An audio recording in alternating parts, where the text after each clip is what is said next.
अस्सलामुअलैकुम नाज़रीन, मैं समर आफरीन मौलाना आज़ाद नेशनल उर्दू यूनिवर्सिटी व सहाफ़त की तालिब इल्म हूँ।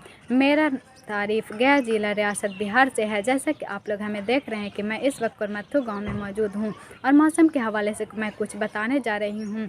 अभी यहाँ सुबह के 9 बज रहे हैं और यहाँ की दर्जा हरारत 13 डिग्री सेंटीग्रेड है और रात 8 बजे तक यहाँ की दर्जा हरारत 8 डिग्री सेंटीग्रेड तक चली जाती है। यहाँ देखा जा रहा है कि लगातार 10 दिनों से ठंड बढ़ती ही जा रही है, जिसकी वजह से लोग काफ़ी परेशान हैं और काफ़ी मुश्किलों का सामना करना पड़ रहा है। स्कूल जाने वाले बच्चे भी काफ़ी परेशान थे, जिसकी वजह से सरकार ने भी इसके टाइम को और बढ़ा दी है। जगह जगह पर लोग आग जलाकर अपने ठंड को दूर करने की कोशिश कर रहे हैं। इस मौसम में सबसे ज़्यादा नुकसान गरीब को ही होता है, क्योंकि उनके पास न तो पहनने के लिए सही तरीके का जैकेट वगैरह होता है और न ही रात में ओढ़ने के लिए कंबल।